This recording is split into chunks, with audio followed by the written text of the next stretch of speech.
Okay. AW Forbidden Door 0 hour just ended. I'm kind of a mess right now, but I wanted to get this off real quick because I don't want to have to run this back later. So let's get right into it. Start off, we got an unannounced match between Kyle Fletcher and Serpentico, and Kyle Fletcher just destroyed him. That's about it. All you guys see was a new kind of look for Kyle Fletcher. I think it was kind of billed as. I think this was a way to get Kyle Fletcher back on track, just because he did lose to Briscoe. And then he lost his title to Atlantis Jr., I believe, in CMLL. So I think this was all just a way to get Kyle Fletcher some momentum back. And yeah, he hit his normal, like, inverted tombstone type move, but then he didn't end the match. He took Serpentico and hit that brainbuster from the turnbuckle, like dropping Serpentico's head on the turnbuckle. It's beautiful. I love it. Cool. Next up, we got that fatal four-way tag match between Private Party, House of Black, Roderick Strong, Gabe Kidd, and Kyle O'Reilly and Tomohiro Ishii. Ishii was easily the fan favorite in this. He had the most crowd reaction by far. The standoff between Brody King and Tomohiro Ishii was also very cool to see. The crowd really loved that. Honestly, it was just a really quick-paced, fun match. There isn't really much I should say about it, I feel like, because it is a 0 hour. I loved it, though. The one thing I am sad about is that Private Party did get pinned here, but Private Party still showed a bunch of their offense, which I think was the point. They were definitely over with the crowd as well. They were probably the top fan favorite there after Ishii. But yeah, the crowd loved Private Party when they did their moves. Private Party was eventually pinned by the House of Black after Brody King hit that big power slam. Next up, we got Chris Statlander and Momo Watanabe versus Willow Nightingale and Tom Nakano, I believe her name was. I feel bad that I don't remember. Anyway, the whole point was that Statlander was doing anything to avoid facing off with Willow Nightingale, which did kind of work. There were a lot of near falls in this that I truly did believe. Like, Willow hit a Death Valley driver from the top rope onto Watanabe. I thought that was going to do it. And then Watanabe hit this sick move on Willow, too, which I also thought was going to end it. And I was like, there's no way they pin Willow, right? But it still got me thinking it could have ended there. Eventually, it did come to an end when Willow hit the pounce onto Watanabe. She then went out of the ring and took out Statlander. And then, what's her name? I feel so bad. Nakano came into the ring and then hit the Hammerlock German for the win on Watanabe. Quickly moving on, then we got to Mariah May versus Saraya, and the whole thing here was that Toni Storm was actually accompanying her, when she could be preparing for a match later. I thought Saraya was going to win, but then May got her hand on the rope. That was a cool spot. And eventually, Mariah May did win with a roll-up pin. Not much to say here. You got Hikaru Shida watching from the back, which I guess was a cool little moment, but it's whatever. It doesn't really mean that much. It's just because Shida's facing May next round. It's good to see Shida back on TV. And the final match of the 0 hour, which was very fun, was Mystico and the Lucha Bros versus LIJ and Yosuji, Titan, and Takahashi. I will say, I haven't watched a lot of Takahashi, but after this match, it definitely made me more of a fan of his. I loved it. Never heard of Titan before. I mean, I've heard of him, but I never watched him. Loved him in this match as well. I think I have 2 new wrestlers I can go watch now. So, props to Titan, props to Takahashi. They both had some very cool spots in this. Takahashi did a big power bomb to the outside on Mystico. Looked like he was dead. And then Mystico was taking the whole blunt of this match, but then he get hot tagged to Lucha Bros. Lucha Bros brought some offense, and eventually it all broke down. But Mystico came back with a win over Titan, and he used that armbar that I loved using with Sin Cara in WWE 12. So I always love seeing that move. But that's 0 hour. Let's get into the main show. And now we are on to the main show, where the first match of the night was MJF versus Hechicero. I am sorry if I run through these, but there are a lot of matches on this card, 10 to be exact, so I kind of want to get through this a little quicker. But I will talk about, I don't know, I guess I'm just going to jump to the result, and I guess what I thought of each match, and what I think is next for each of these superstars. So starting off, we got MJF versus Hechicero, as I said, and this was kind of a quickest match. But it was very back and forth. A lot of submission holds by Hechicero, obviously. And I feel like Hechicero has really come out of this cross-brand relationship looking like a star. Like, again, I mentioned this in my predictions video that I didn't upload because I forgot, that when he came out at that gauntlet, the crowd was immediately behind him. And I feel like that's the only reason they kind of thought of to do something with him at this card. This match went about like 10 minutes.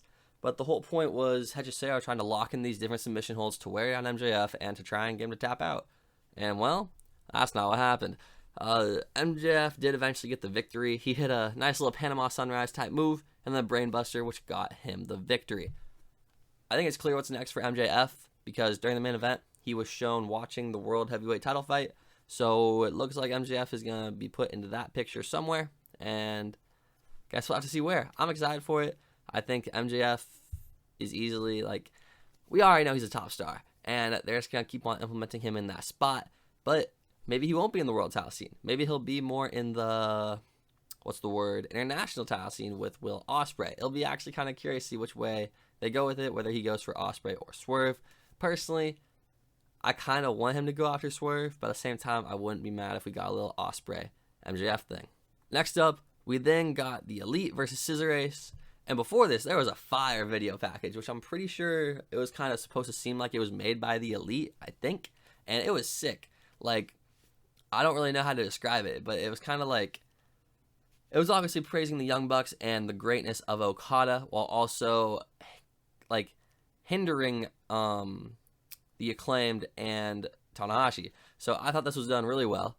And yeah, I don't know. Caster's rap was fire as hell. Like, Max Caster went crazy on that. So crazy, Fox News reported on it. You can go check that out somewhere. Like, that was weird. But this was a really fun 6-man tag match. I did miss the first half, though, which was kind of sad. It only went about 13 minutes. I really just saw the end. I won't lie. But Okada hit a Rainmaker on Tanahashi for the victory. I don't really know what's next for these guys. But after the match, it looked like there was going to be more of a beatdown onto Tanahashi, but Billy Gunn made the save. I saw people online talking about this, saying how, like, you don't need Billy Gunn saving Hiroshi Tanahashi in 2024. Like, that just doesn't make sense. But, I don't know. He's an ally of them, right? Like, I feel like it's fine. I don't see why it's such a big deal for an ally to come out and help. Do we need Billy Gunn versus Okada? Probably not. But I wouldn't be mad if we got it just as, like, a quick little one-off match. Like, Billy Gunn's with the Acclaimed. If anything, it makes storyline sense to have Billy Gunn versus Okada when people are saying we shouldn't get that. Meanwhile, I do think, I don't know what we're going to get at Blood and Guts, but I'm assuming the Acclaimed will be involved. Yeah, that's all I really got here. I am curious to when this Elite Acclaimed tag title match is going to take place, as, I don't know, I guess you could, if you're the Young Bucks, you could argue now that their shot's invalid. But since they are EVPs, they could possibly even make that a thing. I guess we'll see. This could be a great storyline. But overall, I said I missed the first half of this match. But the parts I did see, I thought were fun. So, thumbs up from me. And then up next, we got the Shingo Takagi versus Bryan Danielson match. According to Wikipedia, this did go the full 20 minutes. And what a match it was. Oh my god, there were so many insane spots in this match that I was, like, kind of shocked. Or not spots. I mean, I don't know if I want to say insane spots, but there was a lot of cool moments. A lot of technical wrestling, a lot of good wrestling, a lot of good grappling. Like, everything you could possibly want from a technical wrestling masterclass. You also get on that later with Cassidy and Sabre Jr., but for now, let's focus on Takagi and Danielson. This was to move on to face Pac in the Owen tournament, which, in conclusion, Danielson won, so Danielson will be facing Pac. But how'd he win? He won after a this, like, arm lock type move. I don't really know, but he, like, hooked both of Takagi's arms, and I believe the commentators were saying how it was a verbal tap out because, well, Takagi couldn't move his arms to tap out. So there's that. I kind of like verbal tap outs. You see another one later. Just to jump ahead a little bit, you do see another one later. Spoiler. But I think they're fine. I think they're cool. I think they're fun because it's something different that you don't normally see. Originally, I kind of thought Takagi passed out, but no, that wasn't the case. But then, yeah, I don't really have much else to say about this. This was a great match. I'm excited to see Danielson versus Pac. Another cool spot in this was Takagi hit this, like, spinning brain buster from the apron onto Danielson to the outside. And Danielson had to be checked on by a doctor then. I'm pretty sure that was, like, a work thing. But still, it looked cool. It built up suspense in this match. Like, if you told me Danielson got hurt from that, I would believe you. Because that looked brutal. And Danielson has that history of injuries there. So, again, it wouldn't surprise me if that actually injured him. Anyway, you also saw a running knee kick out by Takagi. I kind of thought that was going to do it, the running knee. So that was a cool spot as well. But overall, I really enjoyed this match. It was a really good match. I don't know if it recreated their classic match that people talked about them having because I've never seen it. But if you haven't watched this match, I'd still watch it. Like, yeah. We then got Mina Shirakawa versus Toni Storm. This was quite the match as well. I feel like every match on this card was fun, was active. Yeah, I don't really know what else to say about it. The whole story here was that Mariah May didn't really have a side. She was trying to figure that out. At the beginning especially, she handed both competitors flowers. I will say, it seemed like one person's flowers were bigger than the other. I forget who. I just remember noticing it. And I was like, dang, that's bigger flowers. But yeah, Toni Storm did eventually win this match with the Storm Zero. As I said, I'm kind of, getting to the end of these. But again, another fun match. I haven't seen a lot of Mina Shirakawa. Whoa. I have not seen a lot of Mina Shirakawa's matches, so this was actually really exciting to see. I did especially like watching her in that tag match on Dynamite. I love her entrance. Her entrance is amazing. Like, why can't more people have an entrance like that where they do a fun little dance, Like, I feel like it really builds up the character and it builds excitement. Like, that's something that should be implemented into wrestling more, in my opinion. But yeah, I thought this was really good. In the end, Toni Storm did win with the Storm Zero. And then after the match, they all hugged, and then they all kissed. And then there's a backstage video of Mariah May holding both of them by the ass as they leave. That was quite strange, but overall, it was fun. That's all that matters. Like, sometimes you just gotta think. Like, these matches are all meant to be fun. It's a cross-branded, like, what's it called? A cross-branded, pay-per-view. Like, this is supposed to be a time for all these wrestlers from different promotions to work together and have fun. And I feel like that's what happened throughout this show. Moving on, we did get Zack Sabre Jr. versus Orange Cassidy. This was a great match. The only thing the only problem I have with technical matches like this and kind of like Danielson Takagi is they're kind of slow paced is the only thing. Except I didn't feel like Danielson Takagi was for some reason. But this one I really did. I feel like there were a lot of submission holds and a lot of this like pocket nonsense that I was just kind of getting tired of throughout the match. But overall, it was still good. Like, I can't deny that. It was still a good match. But there was just some stuff in there I was getting sick of. But the whole thing here was that Zack Sabre Jr. trying to get Cassidy to tap out while Cassidy was trying to pin Sabre with his hands in his pockets. I didn't like that story from Cassidy, but I did like the Zack Sabre Jr. one because at one point he locks in this great submission hold where he basically isolates his whole upper body. But the problem was he didn't isolate the lower body, so Cassidy was able to get to the ropes with his lower body. And then, to win the match, Sabre locked in this submission hold where he still isolated the whole upper body, and this time he closed out the whole lower body. So Cassidy had nowhere to go, and this is your other verbal tap out. Cassidy literally couldn't do anything. There was nothing he could do. He couldn't move. He couldn't move. He could just move his head, and he was just nodding, I tap. Like, that was cool. I thought that was really good. So yeah, I think this was a great win for Zack Sabre Jr. I'm actually very interested to see where both these wrestlers go from here. Zack Sabre Jr. has the G1 Climax coming up, so I guess there's that for him. But where's Orange Cassidy going to go? Like, genuinely, I don't know what they're going to do with him next. I don't want to see him fight Trent again, but I feel like that's what it might be coming back to. I hope not.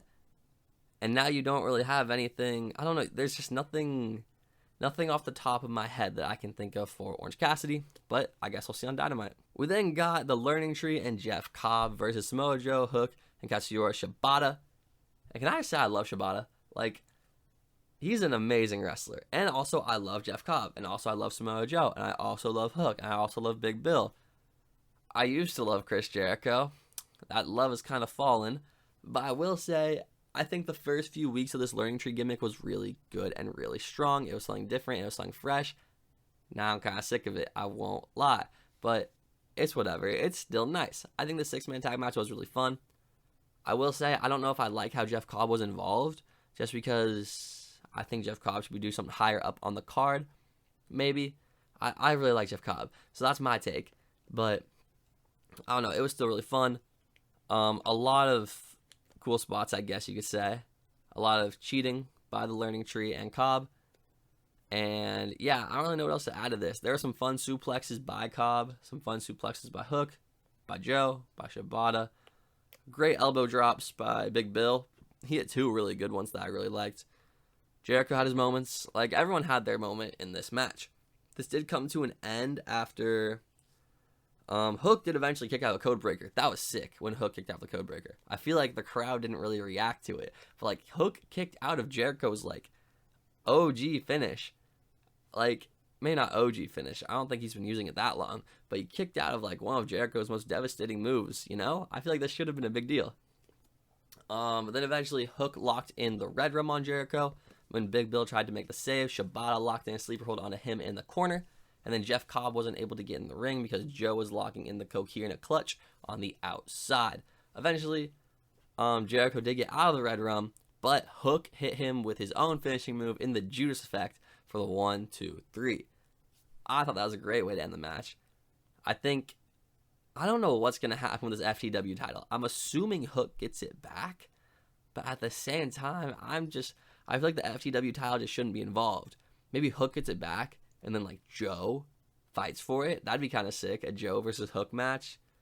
I guess again, because we've already had that, but now it's kind of like different, because Joe's been mentoring Hook, and then Hook can try and get his get back. That's what, low-key, I could see that happening for sure. Besides that, I think Hook, Joe, and Shibata should go after the trios titles. I think that'd be cool. I don't know what next is for the learning tree. I have literally no clue. Jericho will probably complain. But yeah, that's probably say something about adaptability on Dynamite. And be like, thanks guys, whatever. Moving on. We then got this crazy ladder match, which was Takeshita versus Jack Perry versus Mark Briscoe versus Dante Martin versus Lio Rush versus El Phantasmo. This match was just an all-around spot fest, and I loved it. Like, this was crazy. There were so many different things going on and so many different things happening. You just have to watch this yourself. Like, it was wild. People were diving everywhere. A whole lot of ladders being thrown. As the match started, Jack Perry tried to run, and then everyone kind of beat him up. And then after that, Takeshita was the target because Takeshita, well, is bigger than everyone else in this match, which is kind of crazy to think about. Like, I don't see him as, like, super big, but he was bigger than everyone else. So, there's that. And so he got beat up pretty early on. And the other 4 men all grabbed a ladder and brought it in the ring. And it kind of reminded me of that Money in the Bank ladder match where everyone made their entrance and they grabbed a ladder. I don't remember the year. I don't even know if I can name someone who was in it, but I remember it happening. I did think this match was really fun. Lio Rush had some sick dives. He dived under a ladder through the ropes at one point. That was cool. Shades of Darby Allin. Lio Rush and Dante Martin kind of continued their story because they do have a past history. What else happened? I'm trying to think of any other cool spots before the finish. Oh my god. Takeshita was on top of a table beneath a ladder. Like a ladder was laid flat on top of him, and Briscoe just dived onto him. That was crazy. Another spot, Briscoe set up a ladder on the apron, climbed the ladder, jumps onto, I forget who, I think it was Perry. Perry was on the table, but it didn't break, so he kind of just bounced off of it. But it's still, if it broke, it would have looked crazy. Oh my god. Takeshita, to end this match, Takeshita went crazy. He did a last ride to Dante Martin, I want to say through a table or something, but at the same time, I don't think it was. I can't think of what it was, but that basically took out Dante Martin. Then there was a ladder in the corner, and he took Lio Rush, powerbombed him through that. That looked brutal. And then there were 2 tables set up on the outside. Him and El Phantasmo were on the apron. He hits a blue thunder bomb on El Phantasmo onto those tables. That spot was crazy. And that's honestly when I thought Takeshita was about to win this match. But then Mark Briscoe came up.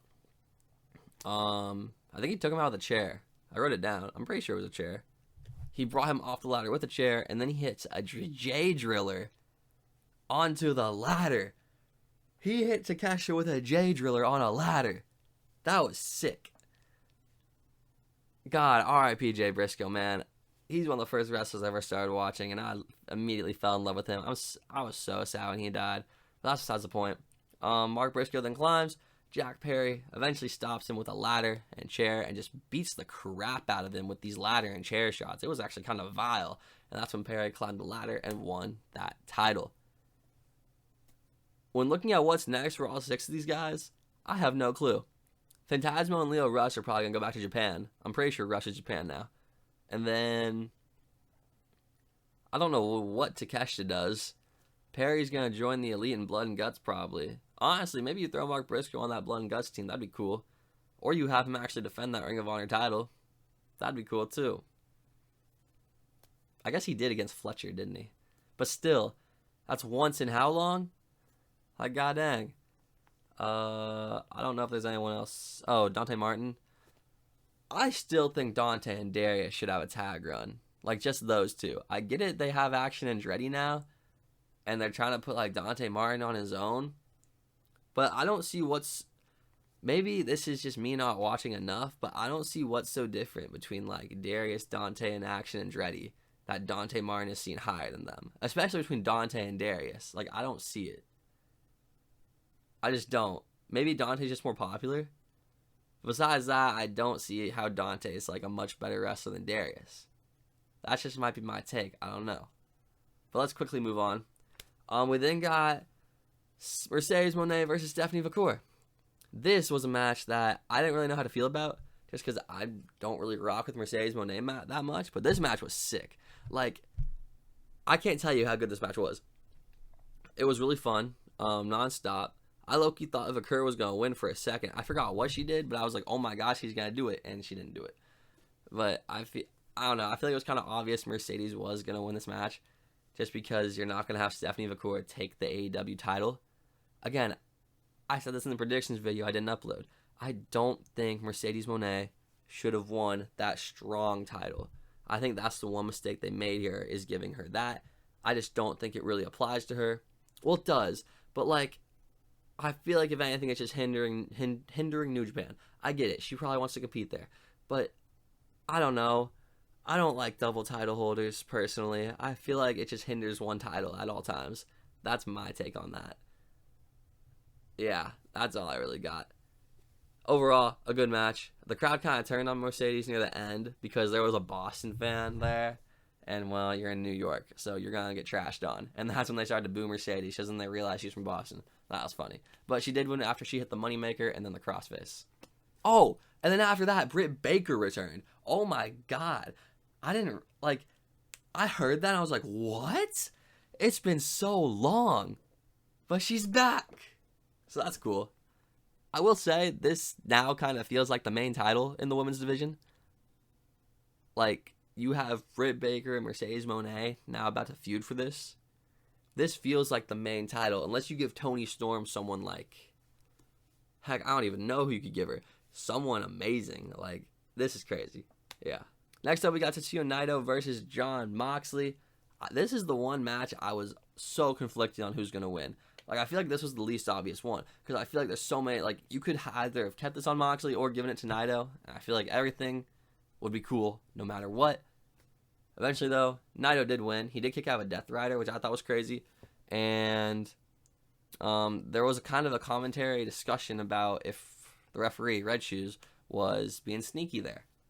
I personally have no clue, because I don't know, I didn't pay much attention to it until the commentators said something, so I was like, huh. Did he? But eventually Naito did win with the Destito, I believe it's called. A Destito? Yeah, that sounds right. Yeah, I don't know. It was a fun match. Again, I feel like I'm repeating myself, but it's all true. Like, because I'm not trying to go hella in-depth on these matches in 20 minutes. So, yeah, let's just quickly move on to the main event that just finished about, well, I've been making this for 21 minutes, so probably 21 minutes ago. It was Swerve versus Ospreay. What a match this was. 27 minutes of pure bliss. Like, this was crazy. I don't have any notes on this match, so I don't know if I can do the ending justice. Like, you see Ospreay hit Stormbreaker, right? Swerve kicks out. Crazy. That's already crazy. I'm pretty sure Ospreay actually never hit the Hidden Blade. Oh, no, he did hit the Hidden Blade. Well, first he hit it on the ref, and the ref was down. And then he hits it again onto Swerve. You kind of got a visual 3 count, but it didn't count because the ref is down. And then Callis comes down. He tries to give Ospreay a screwdriver. Ospreay, he's kind of like thinking about it. Prince Nana, he pushes down Don Callis. That's when Ospreay gets physical with Nana almost. And he's threatening him with a screwdriver. And then Ospreay's realizing, what's he doing? He's not like this. He shouldn't be doing this to Prince Nana. Prince Nana's defenseless. He's not going to fight. So Ospreay stops. Ospreay gets back in the ring. We then get a Swerve Ospreay encounter that ends with 2 house calls and a Swerve stomp, I believe. And that didn't do it. That didn't do it. And then I think he hits a...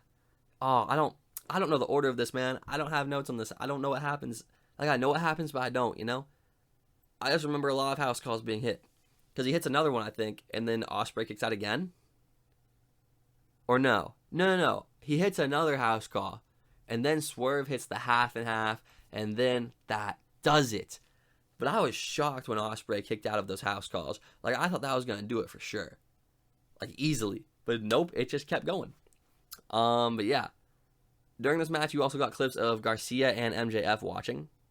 So, now that I'm rethinking my earlier point, maybe either both Garcia and MJF want Ospreay, or MJF goes after Swerve, Garcia goes after Ospreay, something like that. Again, I think there's a lot of options you could do here, and I think AEW knows that. I think that's the point, is to leave you kind of speculating. Unless you get this whole little fatal four-way feud maybe between MJF, Ospreay, Swerve, and Garcia. That could be something interesting. But yeah, that's going to do it. This was a very fun show.